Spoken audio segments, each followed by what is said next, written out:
Well, anyway, I'm kind of almost burning the midnight oil here, putting in 2 shifts today.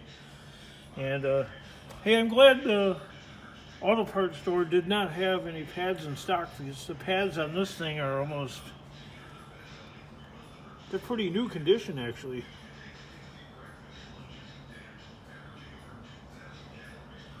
That rotor don't look too bad either. Yeah, the ones on the Chevy, 1990, 91 Chevy, the brake pads.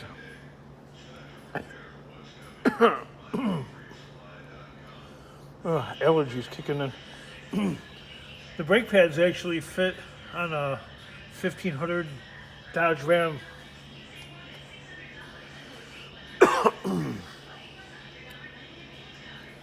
Which I think is kind of interesting.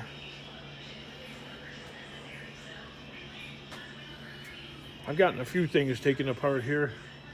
Kind of hooked up my lamp right there to the hood. Took one screw out of here. And I don't know. I guess maybe I'll...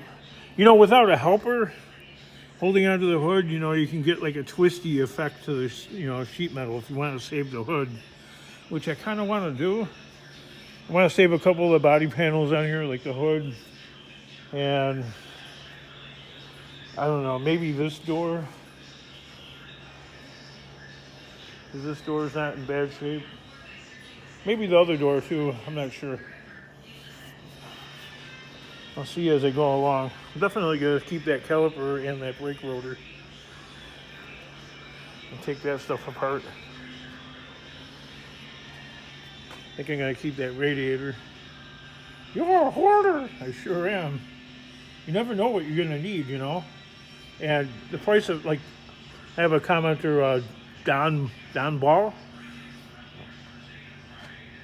He was saying how he busted a mirror on his Ford, and they wanted $100 for it from the scrapyard. That's crazy. Parts for, your car at the auto parts store or at the junkyard are way up there. What the heck? Anyway, I know this core support has to dismantle from this truck because that will make removing this engine quite a bit easier actually. I would like to save this inner fender because the inner fender on a couple of my OBS Chevy pickups are rusted out right there. And in the wintertime, you get the salt spray and all that. I tried putting that foam in there, and I put some sheet aluminum. That only held up for so long, and it kind of fell apart. So the better plan will be to save these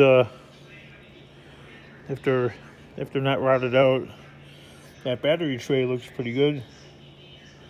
That's not rusted through. It's actually paint on there.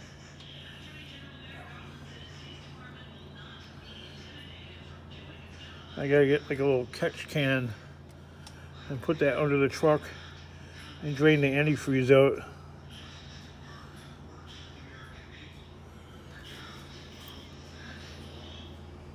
I'm getting there, I don't know. Kind of in fits and starts. I got 2 jacks under this thing and a stack of wheels. I haven't crawled under it. I think I'm gonna get some jack stands and some cinder blocks, because when I cut the back off, I noticed it's very unbalanced. It's not it's not how it was engineered to be. So I really don't trust it being up in the air. I definitely would not crawl under this thing.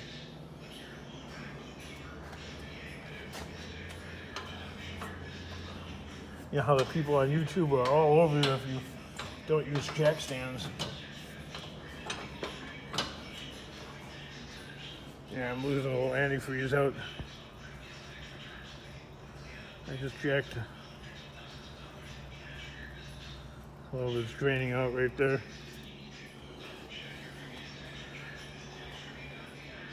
I think this thing is going down or something. I don't think this jack is like all the way tightened.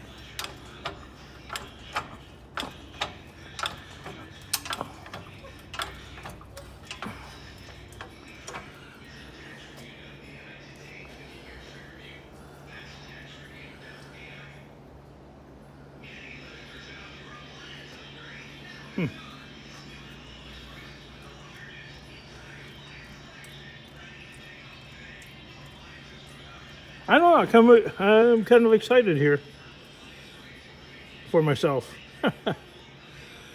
Thinking of all the things I might need to do, maybe cut the exhaust pipe at the exhaust manifold, because taking those exhaust manifolds off, you end up, my lifetime experience, you end up snapping a couple of the bolts. They bust off in the head, so that becomes a problem. I don't care if we spray Rusty on there or not. The Rusty helps, but you know, like WD-40, etc. But a lot of times you're prone to go and bust one or two of them anyway. I'm just excited to get this engine out of here and then installed in my other Chevy pickup. And then to hear that old dinosaur fire up again. It's been quite a while. Well, it's really leaning on this side.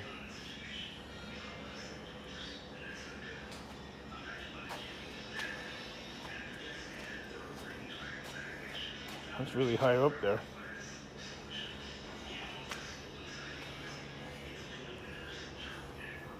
It's a fairly straightforward vehicle. I mean, I haven't really run into too many snafus, but I realize, you know, working on a car like this at this level, how out of shape I am. I'm like getting mad at myself. That's all bolted together right there. I should actually, they'll probably all bust, actually, which is a problem. Oh, okay, there's some bolts on the inner fender here. I don't think that one bolts onto anything anymore. The fender rusted away right there.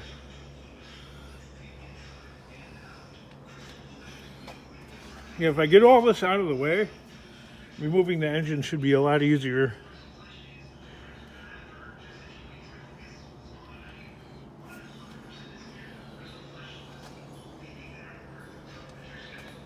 I haven't looked underneath the vehicle yet that much. I got all these tools here. The last thing I like doing is picking tools, nuts and bolts, really. That's how you lose stuff. I'm a little excited.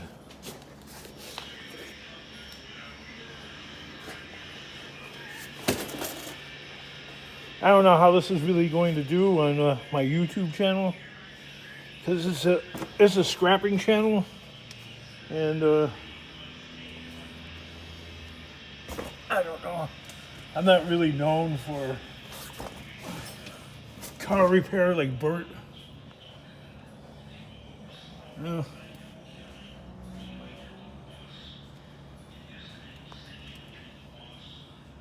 Obviously, there's no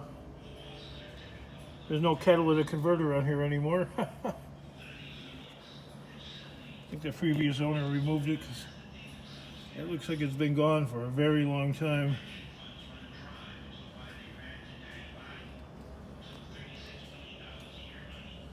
Yeah, it looks like it's been gone for like ever. So all that's left is the Y pipe.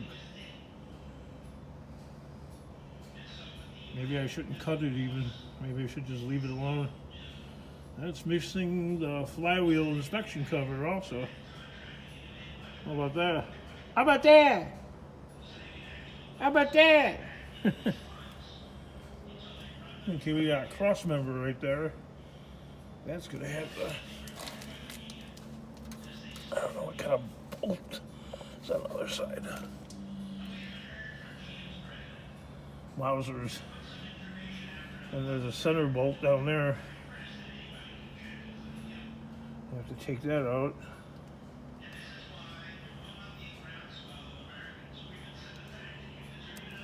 That body mount right there looks a little, look at that body mount in the back right there is actually still anchored to the vehicle. Wow. That's amazing. Actually, the underneath of this is in better shape than my yellow pickup, as far as rust is concerned. Look at that whole rocker right there is together. It's actually something to work with. Mausers.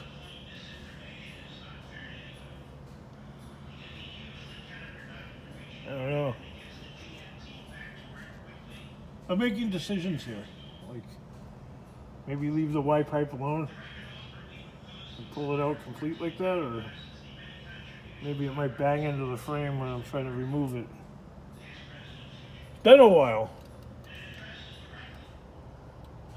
How's that gas tank like still